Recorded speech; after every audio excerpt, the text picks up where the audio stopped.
आप सब बच्चों को एक सूचना बताया जा रहा है और आज 23 मार्च है ना।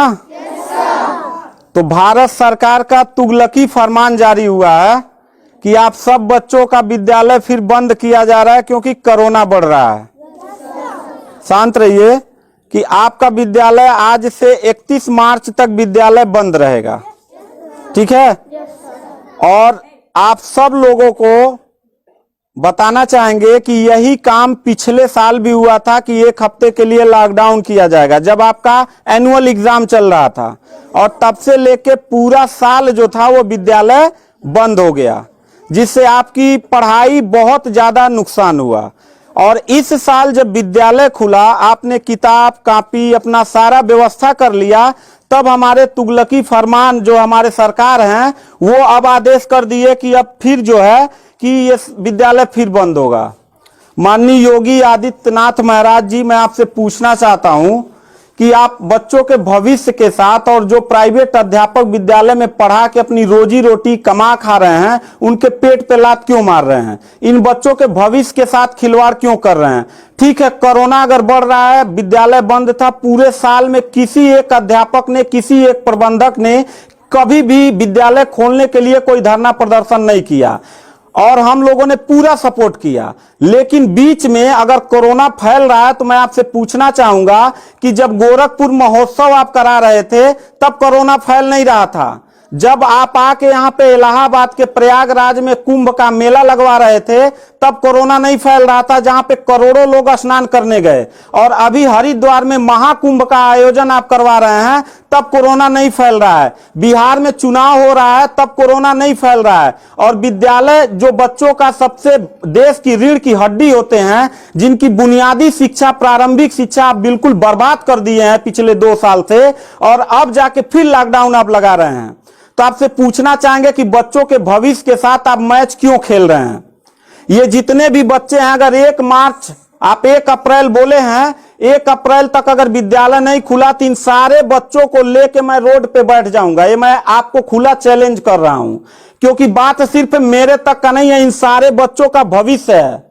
और इन सारे बच्चों का भविष्य आप लोग अंधकार में डाल रहे हैं। आप लोग खुद नहीं चाहते हैं कि देश का बच्चा पढ़े, पढ़ के कुछ लायक बने। आप लोग अपना, जब रैली निकालना रहेगा, चुनाव रहेगा, तो कोरोना आपके पास नहीं रहता है। और जब आपको लगेगा कि आपके विपक्ष में लोग खड़े हो रहे हैं तो आप कोरोना का ड्रामा करा के विद्यालय को सबसे पहले आप बर्बाद कर रहे हैं। आप बताइए, विद्यालय में, आप गोरखपुर जिले में 193 लोगों ने अपने विद्यालय की मान्यता निरस्त करा लिया। जानते हैं क्यों? महंत योगी आदित्यनाथ जी, क्योंकि वो लीज पे चलाते थे और उनका भाड़ा हुआ करता था 40,000 45,000 रुपया मंथली हुआ करता था। वो भाड़ा न चुकाने के वजह से, चूंकि मालिक को भाड़ा चाहिए, उन लोगों ने अपनी मान्यता निरस्त करा दिया। और सरकारी जो स्कूल है उनकी हालत तो पहले से मतलब खस्ता हो चुकी है। तो ऐसे कंडीशन में गार्जियन करे तो क्या करे, और हम अध्यापक करे तो क्या करें? ये जितने भी 16-17 स्टाफ हैं, इन सब लोगों की रोजी रोटी चलती है इन बच्चों के और इस विद्यालय के संस्था से। आप लोग हमारे पेट पे प्रहार कर रहे हैं, हम लोगों के व्यवसाय से प्रहार कर रहे हैं। अगर आपको लग रहा है कोरोना है, ठीक है, विद्यालय बंद कर दीजिए, तो आप ये भी अपनी नियत को साफ करिए कि कुंभ का जो मेला, महाकुंभ का लगवाने वाले हैं, उसको भी कैंसिल कर दीजिए। और जो गोरखपुर महोत्सव और गोरखनाथ का मेला लगवा के आप ड्रामा करवा रहे हैं, वो भी बंद करवाइए। यानी आप खुद नियम का पहले फॉलो करिए, हम लोग नियम को फॉलो करने के लिए तैयार हैं।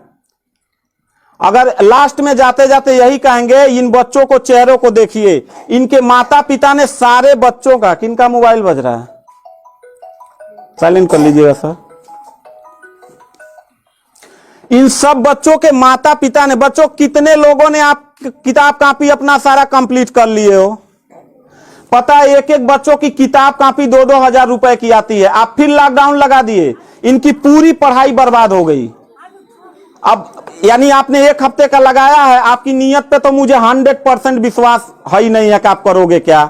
आप पूरे साल पढ़ाई बर्बाद करोगे। हाथ नीचे करिए। अब ये बच्चे करेंगे क्या? किताब लेकिन के गार्जियन करेंगे क्या? हम लोगों ने पूरा कोऑपरेट किया सरकार को। जितना दिन लॉकडाउन लगा था उतना दिन का मैंने पूरे सभी विद्यालय के लोगों ने शुल्क माफ कर दिया, क्योंकि गार्जियन के ऊपर कोई लोड न पड़े। हम लोगों ने टीचरों को पेमेंट नहीं किया, क्योंकि हम लोगों ने जब फीस नहीं लिया तो पेमेंट कहां से करें।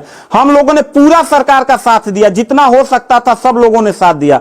लेकिन अब इतनी कंडीशन होने के बाद, विद्यालय खुलने के बाद आप लोग विद्यालय बंद कर रहे हैं, ये बहुत ही गलत कर रहे हैं। और आपका पॉलिटिकल जो फंडामेंटल जिस पे आप चल रहे हैं कि जिन नियतों पे आपका बर्बाद होने वाला है, मैं लिख के आपको दे दूंगा कि अगर फिर से 1 अप्रैल के बाद, ठीक है, अगर 1 हफ्ते के रोकने के बाद कोरोना भाग जाता तो मतलब 1 हफ्ता आप बंद कर लीजिए, बिल्कुल हम लोग 1 हफ्ता नहीं पढ़ाई कराएंगे।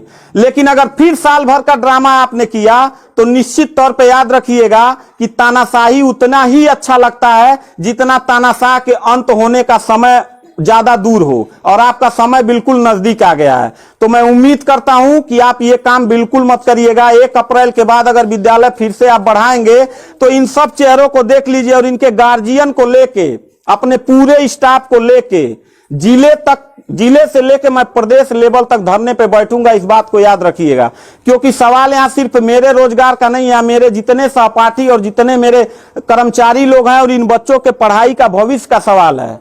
तो मैं इन बच्चों को लेकर धरने पे बैठ जाऊंगा, और जरूरत पड़ा तो असंवैधानिक भी हो जाऊंगा। इसी के साथ मैं सरकार से रिक्वेस्ट करूंगा कि अगर 1 हफ्ता में बंद करने से कोरोना भाग जाता है तो हम सब लोग आपके साथ हैं, अगर नहीं भागता है तो 1 अप्रैल से छोड़ दीजिए। हम लोगों को कोरोना होगा, मरेंगे, क्या करेंगे वो हम लोगों की रिस्पांसिबिलिटी है। आपको इतना चिंता करने की जरूरत नहीं है, क्योंकि कोरोना में लॉकडाउन लगाने के बाद खाना हम ही लोग पहुंचाएंगे, लोगों के आने जाने की व्यवस्था हम ही लोग करेंगे, उनके दवा दारू की व्यवस्था हम ही लोग करेंगे। आप सिर्फ ड्रामा करेंगे, सिर्फ थरिया पिटवाएंगे और मोमबत्ती जलवाएंगे, इससे ज्यादा तो आपकी कुछ औकात है ही नहीं है। तो मैं उम्मीद करता हूं कि 1 अप्रैल के बाद आप विद्यालय खोल दीजिएगा। इन बच्चों के भविष्य के साथ आप लोग खिलवाड़ मत करिएगा। आपकी प्राइवेसी हमारी प्रायोरिटी। अभ्युदय सिक्योरिटी, जहां है CCTV camera, metal detector, fire alarm, door lock जैसे सभी सिक्योरिटी इक्विपमेंट। कॉल 9956 778600।